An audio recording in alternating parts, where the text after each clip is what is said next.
Guerreiros. Bem, muita gente já se perguntou, já pesquisou aí, né? Já se questionou praticantes de Kung Fu sobre isso. Tem Kung Fu no MMA? Tem algum lutador lá que pelo menos treina também Kung Fu? Kung Fu dá para ser utilizado no UFC? O Kung Fu ele é eficaz em luta? Bem, vamos descobrir isso hoje, hein, galera? Assim como também os praticantes de Kung Fu que a gente tem aí no MMA.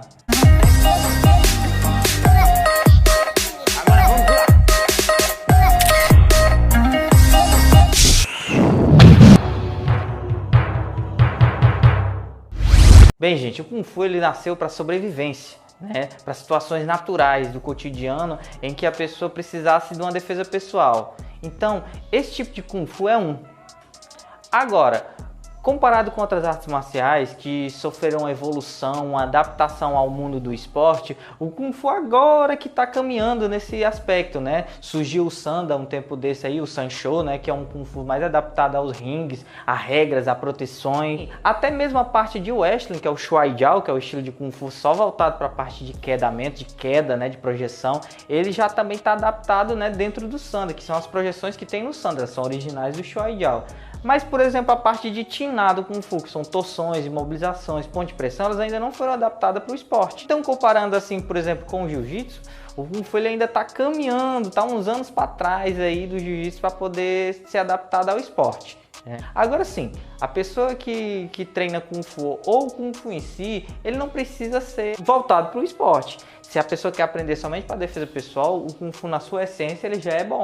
Agora, se a pessoa quer usar numa luta de MMA, ou seja, numa luta esportiva, ele precisa de uma boa adaptação, um bom treino de condicionamento físico voltado para aquela luta. Então o Kung Fu ele ainda está caminhando, né, nesse aspecto, né?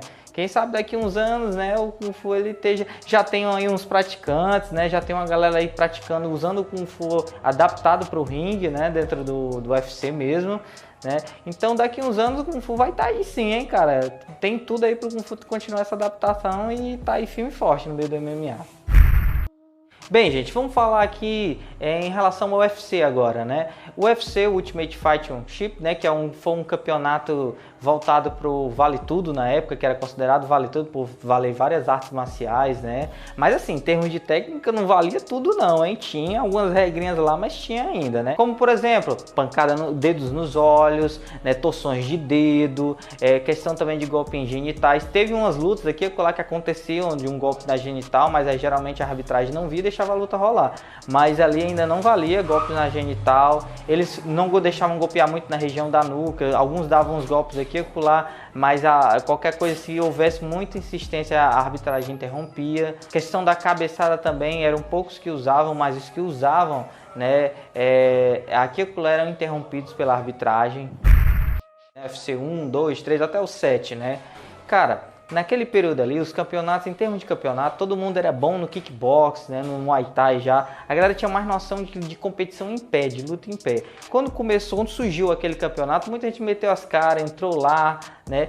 E assim, teve gente do Karatê, do Kung Fu, mas essa galera aí, geralmente eles tinham técnicas de wrestling, né, técnicas de queda, como técnicas de submissão, mas não davam tanta atenção a essas técnicas nos seus treinamentos, né? Focavam mais no combate em cima, né? Soco, chute.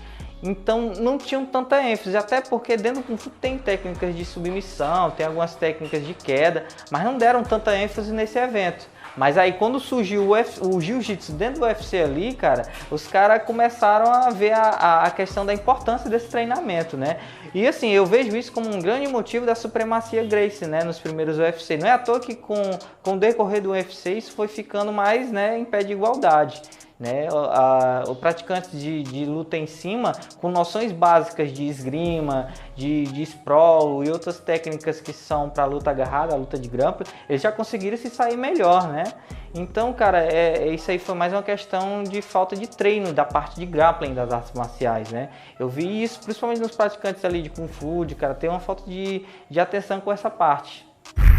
Bem, agora eu vou falar para vocês alguns dos praticantes de Kung Fu que estão desde o princípio do UFC participando do evento, né? Vamos começar com o Kit Hackney, né? Um americano, cara, que o cara era bom. Kit Hackney era um faixa preta em Kung Fu, né? Em Kenpo, né? Que como é conhecido o Kung Fu lá no Japão, é Kenpo.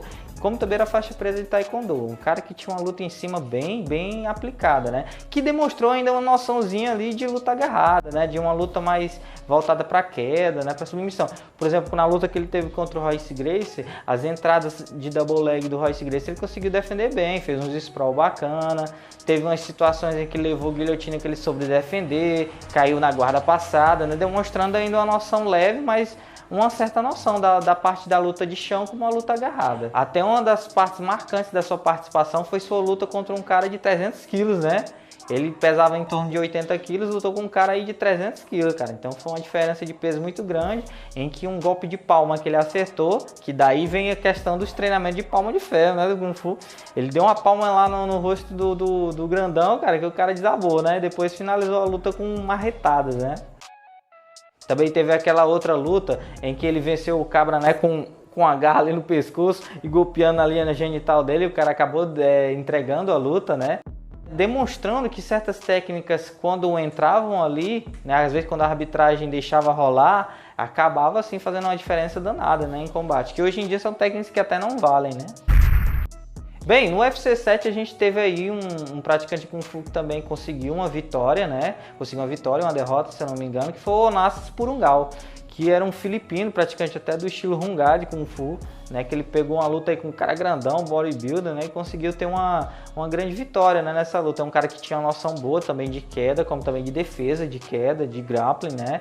E ele conseguiu montar ali e finalizar a luta com um soco, né, no oponente. Ah, mas a gente não vê aquelas técnicas de animal e tal. Cara, a luta vai de acordo com a regra da competição, né? A forma de um praticante de Kung Fu lutar é de acordo com a regra da competição.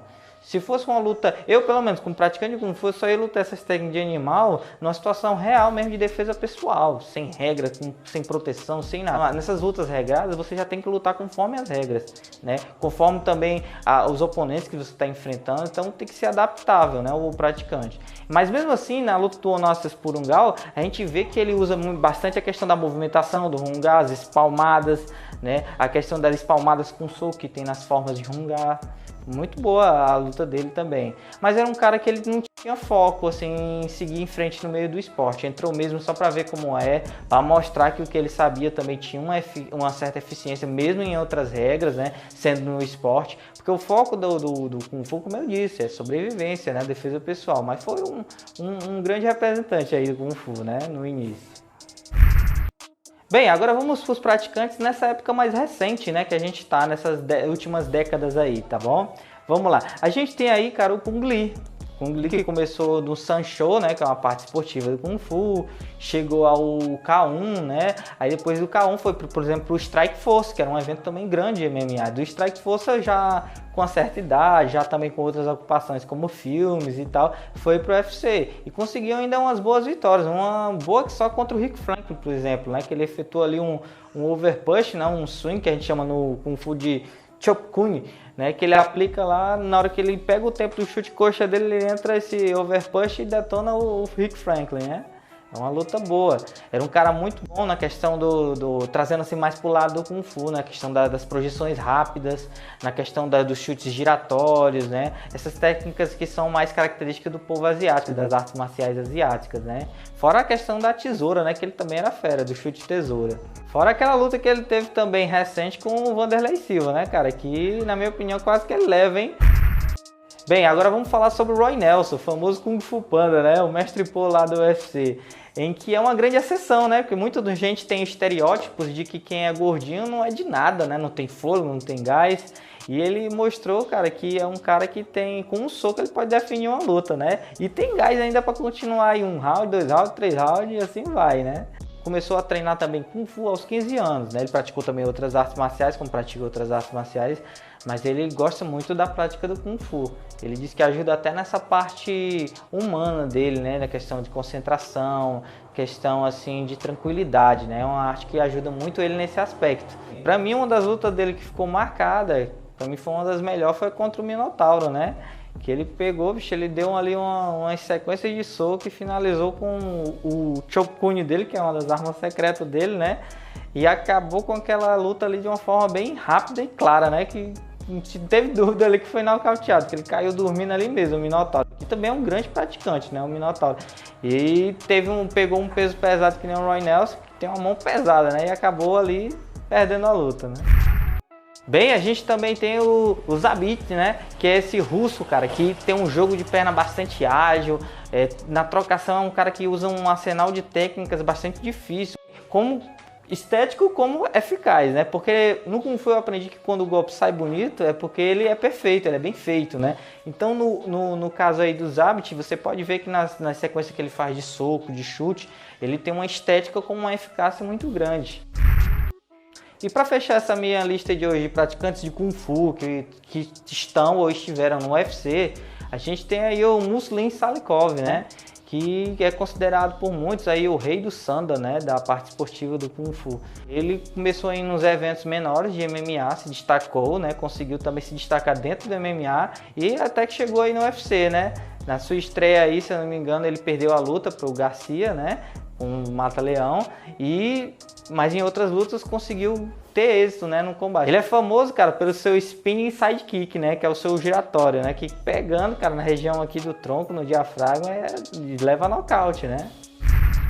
Bem, gente, a minha filosofia de aula, a forma que eu treino, a forma que eu ensino de forma resumida, é ser um guerreiro moderno com espírito antigo. Eu ensino, sim, os fundamentos tradicionais, tanto culturais como técnicos do Kung Fu, mas eu procuro inovar, né, cara, acompanhar a modernidade dos tempos, e que é o que o Kung Fu ainda está caminhando, né. Por exemplo, algumas falhas que levam o Kung Fu não ter eficácia em combate, até mesmo para defesa pessoal. Muitos praticantes, muitos mestres ensinam apenas a parte de movimentação, né? A parte apenas acrobática. Assim, para quem quer aprender só isso, ou quem busca apenas o condicionamento físico, saúde, tudo bem. Mas para quem busca defesa pessoal ou lutar em competições, isso não é um treinamento completo, é um treinamento que às vezes pode até ser desnecessário. Tem que ter um foco, né? Às vezes a galera que treina artes marciais tem mania de dizer assim, a minha arte ela é cultura, é esporte, é não sei o que, não sei o que. Mas assim, cara, eu acredito que para poder ter eficácia em cada área, o seu treino, a sua aula, ela tem que ser voltada apenas para aquilo. Tipo, se eu sou praticante de Kung Fu, meu foco é defesa pessoal. A minha aula tem que ser focada em defesa pessoal. Ela tem que ser mais focada na defesa pessoal, tanto em estratégia, em treino físico, treino técnico, até os combates mesmo também tem que ser focado na defesa pessoal. E voltando a falar aí do MMA, né, cara, do UFC, eu acho assim que nossa arte, ela, para se sair melhor numa luta de MMA, não precisava nenhum praticante de Kung Fu, cara, ele treinar jiu-jitsu, treinar wrestling ou judô. Por quê? Porque não presta o judô, porque não presta o jiu-jitsu, muito pelo contrário, cara. Eu tenho grandes amigos nessas artes e eu acho sim eficaz judô, wrestling, jiu-jitsu, todas as artes marciais. Mas só que assim, cara, o Kung Fu é uma arte muito antiga, são 400 estilos. Dentre esses estilos e essas técnicas, a gente tem aí golpe traumático, que é a vulga porrada, né? A gente tem aí a questão do Shuai Jiao, né? Que é o judô chinês, né? O wrestling chinês. Isso tudo sendo Kung Fu. E tem as técnicas de Tina, cara, que é as técnicas de torção, imobilização. Então por isso que eu digo, cara, dentro do Kung Fu tem como você ser um lutador completo. Mas é aí que tá, né? Tem muita gente que não sabe disso, né? Se mete na luta, por exemplo, MMA e não busca isso dentro da própria arte.